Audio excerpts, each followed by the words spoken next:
প্রকৃতি বড্ড কৃপণ, তাই কাউকে পাঠায় ধারালো তলোয়ার হাতে নিয়ে, আর কাউকে পাঠায় ভোঁতা বল্লম দিয়ে। তাই কেউ সফল সার্থক, কেউ অসফল ব্যর্থ। তবু প্রকৃতির রাজ্যে কোনো কিছুই হয়তো ব্যর্থ নয়। আপাত ব্যর্থতার গ্লানি হয়তো পরবর্তীকালের জন্য সঞ্চিত হয়ে রাখে শক্তি সাহস। সুবর্ণলতা এসব জানত না। সুবর্ণলতা তার গৃহত্যাগিনী মার নিন্দার সম্বল নিয়ে সংসারে নেমেছিল। তাই সে জেনেছিল যে কেবল তার অসার্থক জীবনের গ্লানির বোঝা নিয়েই পৃথিবী থেকে বিদায় নিচ্ছে। জেনেছিল তার জন্য কারো কিছু এসে যাবে না। সুবর্ণলতার মৃত্যুতে যে সুবর্ণলতার 17 বছরের আইবুড়ো মেয়ে পায়ের তলার মাটি খুঁজে পায়নি, এ খবর জেনে যায়নি সুবর্ণলতা। জেনে যেতে পারেনি ওই মেয়েটার কাছে সুবর্ণলতার মৃত্যুদিনই জন্মদিন। দক্ষিণের এই চওড়া বারান্দাটায় যেখানে শুয়ে থাকতো সুবর্ণলতার সংসার থেকে চোখ ফিরিয়ে, সেখানটা থেকে মেয়েটা যেন আর নড়তে চায় না। সুবর্ণলতাকে নতুন চোখে দেখতে শিখল বুঝি সেই জায়গাটা শূন্য হয়ে যাবার পর। দেখতে শিখল বলেই ভাবতে শুরু করলো, জীবন শুরু করার সময়ে যদি সুবর্ণলতা একখানা দক্ষিণের বারান্দা পেত, হয়তো জীবনের ইতিহাস অন্য হতো সুবর্ণলতার। হয়তো ওই মেয়েটার চিন্তায় কিছু সত্য ছিল, হয়তো তাই হতো, কিন্তু তা হয়নি। দক্ষিণের বারান্দার দাক্ষিণ্য জোটেনি সুবর্ণলতার কপালে, অথচ জুটতে পারত। সে বাড়িখানাও তো সুবর্ণলতার চোখের সামনেই তৈরি হয়েছিল। ওদের পুরনো এজমালি বাড়ির অংশের দরুন টাকাটা হাতে পেতেই সুবর্ণলতার বুদ্ধিমান ভাসুর, দেবর আর স্বামী তাড়াতাড়ি বাড়িখানা ফেদে ফেলল। বলল, টাকার পাখা আছে, ওকে পুঁতে ফেলাই বুদ্ধিমানের কাজ। গলির মধ্যে তা হোক, বড় রাস্তার মুখেই, দুবার মোড় ঘুরতে হয় না। সেই বাড়িতেই তো 30টা বছর কাটিয়ে গেছে সুবর্ণলতা। সেখান থেকেই বার আষ্টেক আতুরে গেছে, কেঁদেছে, হেসেছে, খেটেছে, বিশ্রাম করেছে, সংসারের লীলার যাবতীয় লীলাতে অংশগ্রহণও করেছে। তবু পিঞ্জরের যন্ত্রণা বোধে অহরহই ছটফট করেছে।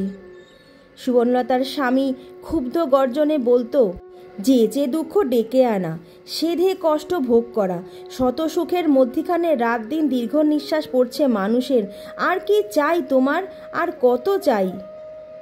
সুবর্ণলতা বলতো, আমি তো কিছু চাই না। তা চাইবে কেন?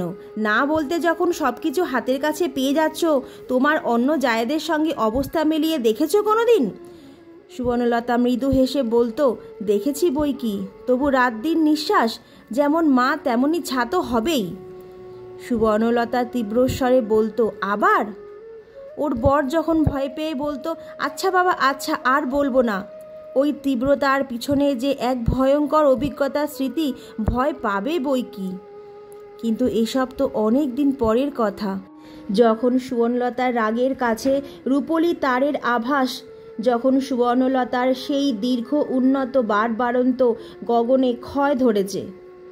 আগে যখন সুবর্ণলতা তার স্বামী ত্যাগিনী মায়ের নিন্দনীয় ইতিহাসের সম্বল নিয়ে মাথা হেঁট করে শ্বশুর ঘর করতে এসেছিল, যখন কোনো একটা উপলক্ষ পেলেই সুবর্ণলতার শাশুড়ি সুবর্ণলতাকে তার বিয়ের দরুন পাওয়া জড়িতে জবরদস্ত বেগুনি রাঙা বেনারসি শাড়ি আর বড় বড় কলকাতার লাল মখমলের জ্যাকেট পরিয়ে সাজিয়ে ফেলত, আর বাড়িতে কেউ বেড়াতে এলেই তার সামনে 7খানা করে নিন্দে করত বউয়ের আর বউয়ের বাপের বাড়ির, তখন এত সাহস কোথায় সুবর্ণর?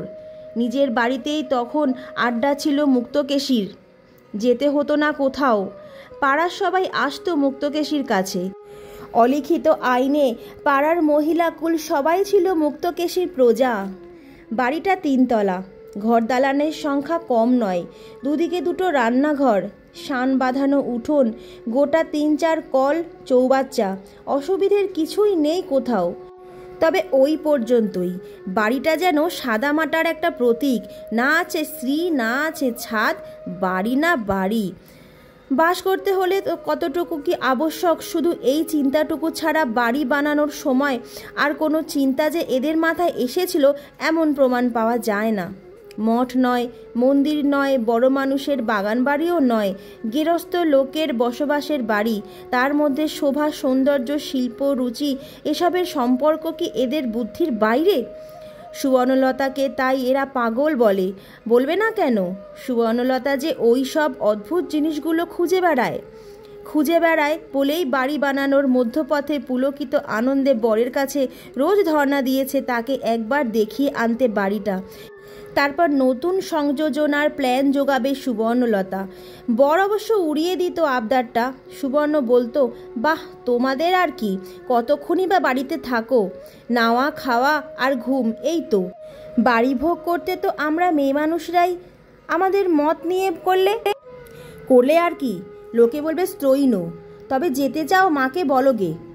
মাকে যে বলতেই হবে এ সত্য জানতো বই কি সুবর্ণ।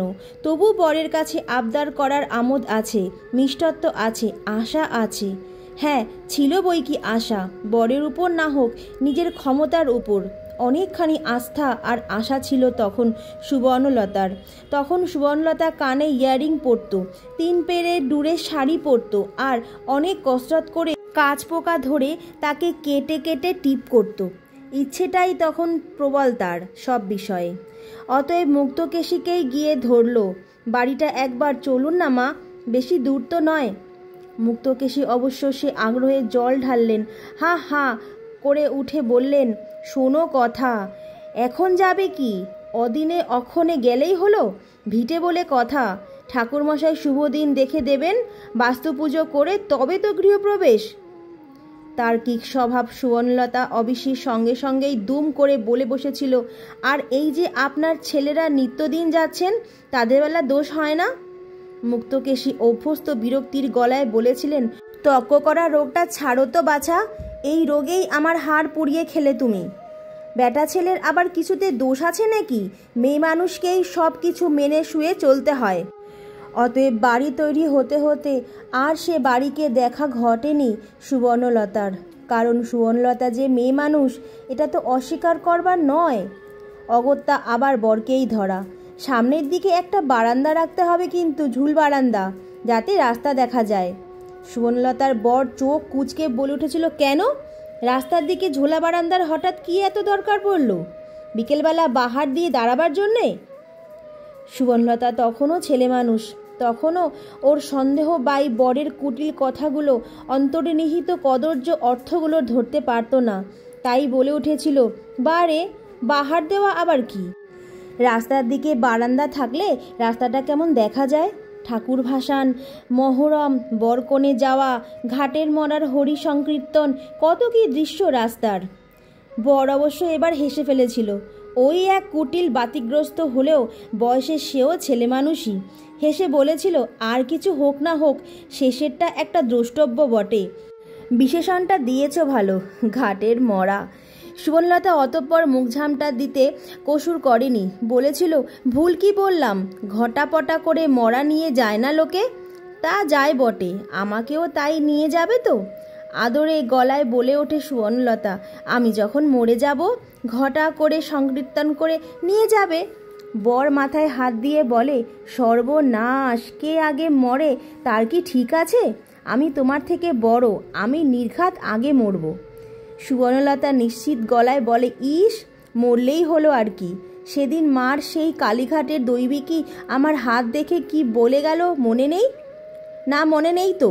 বর অসহিষ্ণু গলায় বলে, কি বলেছিল? আমি অমর হব? যদিও বউয়ের বয়স মাত্র 14 এবং তার 22। তৎরাজ অসহিষ্ণুতায় খুব একটা ঘাটতি দেখা যাচ্ছে না, অন্তত বরপক্ষে তো নয়ই। কিন্তু কথার ভরচাজ সুবর্ণলতাকে যে এই রাত্রিরেই যত কথায় পায়। তাই সে বলে ওঠে, আহা, কলিযুগে যেন অমর বর আছে। বলেছে আমি সদবা মরব। বাহ, বেড়ে তো। তা এই সুখবরটি দিতে বোধ হয় বেশ কিছু বাগিয়ে নিয়ে গেছে তোমার কাছ থেকে। আমার কাছ থেকে? সুবর্ণলতা আকাশ থেকে পড়ে। আমি আবার কোথায় কি পাবো? মা সবাইয়ের হাত দেখালেন, চাল দিলেন, পয়সা দিলেন, নতুন গামছা দিলেন। না, দিনের বেলায় নয়। দিনের বেলায় ছেলে মানুষ বউ বরের সঙ্গে গল্প জুড়বে, এমন অনাচার আর যার সংসারে হোক না হোক, মুক্তকেশীর সংসারে কদাপি ঘটতে পারে না। এ নাটক রাত্রেরই প্রথম অঙ্কের প্রথম দৃশ্য। অবশ্য বর এই মধুর ক্ষণটুকু এমন অকারণে অপব্যয় করতে রাজি নয়। তাই ওই তুচ্ছ কথার জবনিকা টানতে হলে বলে ওঠে, ভালোই করেছেন, ওরা সব লোক সুবিধের নয়, ওদের সন্তুষ্ট রাখাই ভালো। এই মন্তব্যের পরই বর একটু অনুচ্চ হাসির শব্দ শুনতে পায়। সঙ্গে সঙ্গেই কাঠের গলায় বলে ওঠে, হাসলে যে? এমনি। এমনি মানে? এমনি কেউ হাসে? পাগলে হাসে? তা তুমি কি পাগল? ছিলাম না, তোমাদের সংসারে এসে হয়েছি। চতুর্দশী সুবর্ণলতা প্রায় পাকা গিন্নিদের মতোই ঝংকার দেয়, দেখে শুনেই পাগল। মার কোন কাজটাই বা তোমাদের কাছে ভুল? মা যদি ওকে কিছু না দিতেন নির্ঘাত বলতে, দেননি, বেশ করেছেন, যত সব ভণ্ড। বলা বাহুল্য, সুবর্ণপতি এতে খুব প্রীত হয় না। তীব্রস্বরে বলে, তবে কি করা উচিত? মাকে থো করে বউয়ের পাদোদক খাওয়া? সুবর্ণলতা দুগ্গা দুগ্গা করে উঠে বলে, যা নয় তাই মুখে আনা? তার মানে আমায় রাগিয়ে দিয়ে কাজটি পণ্ড করার চেষ্টা? আমি কিন্তু রাখছি না, আমি হচ্ছি ভবি। এই তোমার গা ছুঁয়ে প্রতিজ্ঞা করছি, সামনে বারান্দা না করলে তোমাদের সে বাড়িতে যাবই না আমি। বর তখনকার মতো বলে, আচ্ছা আচ্ছা, দেখা যাবে, এখন সৌত এসে। অন্ধকারের আবরণ তাই রক্ষে, নইলে বরের আদরের ডাকে তরুণী পত্নীর বিরক্তিতিক্ত মুখভঙ্গিটুকু দেখতে পেলে বোধ করি ঘর ছেড়ে বেরিয়ে যেত বর। তবু গলায় মাধুর্যের ঘাটতি ধরতে পারল বই কি।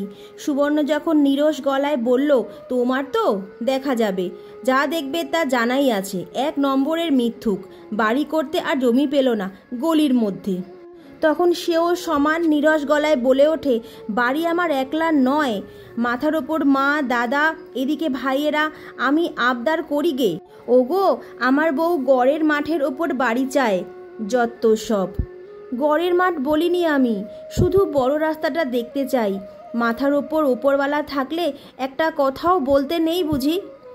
আমি বলে রাখছি, বারান্দা আমার চাই চাই, আমার চাই চাই। বাঙালি গেরস্থ ঘরের বউয়ের মুখে এই ভাষা? আসপদ্দা বটে একখানা। এত আসপদ্দা পেল কোথায় সুবর্ণলতা? এই কটা বছর শ্বশুরবাড়ির ভাত খেয়েই কি ওর মার ইতিহাস ভুলে গেছে? ভুলে গেছে তার লজ্জার গ্লানি? দিব্যি একখানি হয়ে উঠেছে। আসপদ্দাটা তাহলে ওই জন্মসূত্রেই পাওয়া, তাছাড়া আর কি? আরও তো বউ রয়েছে মুক্তকেশীর, তারা তো রাত দিন ভয়ে কাঁটা। যখন তখন তারই উদ্দেশ্যে গালি পারেন মুক্তকেশী। কি করব, 2 বুড়িই যে মরে হাতছাড়া হয়ে গেছে, নইলে আমার মাকে আর সইমাটিকে নিতাম 1 হাত। নিজের নাতনির গুণ জানতো না বুড়ি? জানতো, জেনে বুঝেই আমার গলায় এই অপরূপ মালাটি গছিয়ে দিয়েছিল। পূর্বজন্মের ঘোরতর শত্রুতা ছিল, এই আর কি। আবার এও বলেন কখনো কখনো, বুড়িদের আর দোষ দিই কেন, মাটির গুণই গাই। কেমন মা, আমরা গাছে কি আর ল্যাংড়া ফলবে? তবু সুবর্ণ তখনও চোটপাট উত্তর করতে শেখেনি। শাশুড়ি মায়ের প্রসঙ্গ তুললেই মরমে মরে যেত, আর শেষ অবধি যত আক্রোশ তার অভিযোগ গিয়ে পড়তো মায়ের উপরেই। কেন কেন তার মা আর সকল মায়ের মতো নয়? কেন তার মা স্বামী ত্যাগ করে, গৃহত্যাগ করে ছেলেমেয়ের মুখ হাসিয়ে গেছে? সন্তান স্নেহ কিছু নয় তাহলে? জেদটাই হলো সবচেয়ে বড় তার কাছে। এমনকি একখানা চিঠি দিয়ে পর্যন্ত উদ্দেশ করে না। সুবর্ণার যে অনেক বাধা, সে কি মা বোঝে না? সুবর্ণ যদি তার মাকে একখানা চিঠি লিখতে বসে, বাড়িতে কোর্ট কাছারি বসে যাবে না? আইন জারি হবে না? নিষেধাজ্ঞা? একেই তো ওই অপরাধে কেউ তাকে দেখতে পারে না। জবরজং গাঢ় বেগুনি রাঙা বেনারসি শাড়ি আর জরির কলকাতার লাল মখমলের জ্যাকেট পরা 9 বছরের সুবর্ণলতা যখন ভাগ্যতাড়িতের মতো এদের বউ হয়ে এসে ঢুকলো, তখন তো একদিনেই 3-3টে বছর বয়স বেড়ে গেল তার। ঘরে পড়ে সবাই বলে উঠল, 9 বছর? ওই ধাই পেয়ে দশাশয়ী মেয়ের বয়স 9 বছর? 9 বছরও 3 বছর আগে ছিল। সেই বিরূপতার দৃষ্টি আজও ঘুষল না সংসারের। বলতে গেলে পতিতের দৃষ্টিতেই দেখা হয়েছে তাকে। হতে পারে মা খারাপ হয়ে বেরিয়ে যাননি, তবু কুলত্যাগ, গৃহত্যাগ, স্বামীর ত্যাগ, এও কি সোজা অপরাধ নাকি? তা অনেক দিন পর্যন্ত অপরাধিনী হয়েই ছিল সুবর্ণ। তারপর দেখল এরা শক্তের ভক্ত, নরমের জম। যত নিচু হও ততই মাথায় চড়ে এরা, অতএব শক্ত হতে শিখল। কিন্তু শক্ত হয়ে কি রাস্তার দিকের বারান্দায় আদায় করতে পেরেছিল সুবর্ণ? না, পারেনি। ওর স্বামী প্রবোধ বুঝি চুপি চুপি একবার মায়ের কাছে তুলেছিল কথাটা। মুক্তকেশী বলেছিলেন, না না, ওর গোড়ে গোড় দিয়ে মরিসনি তুই পেবা। ঘরের ভেতর খ্যামটা নাচছে বউ, আবার বারান্দার গলা ঝোলালে আরও কতবার বাড়বে তা আন্দাজ করতে পারছিস? তোর ভেড়াক্রান্ত শ্বশুরটা পরিবারকে আশকারা দিয়ে দিয়ে মাথায় তুলে শেষে পরিণামে কি ফল পেল দেখেছিস তো? চাই মেয়ে মানুষের মুখে এমন বাকি বাবার জন্মে শুনিনি। এরপর আর কি বলবে প্রবোধ? তবে চালাকি একটু খেলে সে। প্রতিদিনই প্রবোধ দেয় সুবর্ণলতাকে, হচ্ছে গো, শুধু বারান্দা হচ্ছে, পরিণামে যা হয় হোক, এখন তো বাড়তি কিছু সুখলাভ হয়ে যাচ্ছে। সুবর্ণলতার মুখে আহ্লাদের আলো খেলছে, সুবর্ণলতা উৎসাহে অধীর হচ্ছে, সুবর্ণলতা আত্মসমর্পণে নমনীয় হচ্ছে। 14 বছরের সুবর্ণলতার পক্ষে এ সন্দেহ করা শক্ত ছিল এমন জলজ্যান্ত মিথ্যে ধাপ্পা দেওয়া যায়। বরের প্রেম প্রীতি ভালোবাসার পরিচয়ে মুগ্ধ হচ্ছে তখনও, আর কল্পনায় স্বর্গ গড়ছে। বন্ধুরা, আজ ছিল আশাপূর্ণা দেবীর লেখা উপন্যাস সুবর্ণলতার প্রথম পর্ব। তোমাদের আজকের পর্ব কেমন লাগলো আমাকে অবশ্যই জানিও। আর তোমরা অপেক্ষা করো আমার পরবর্তী পর্ব দেওয়ার জন্য। সাথে থেকো, পাশে থেকো। নমস্কার।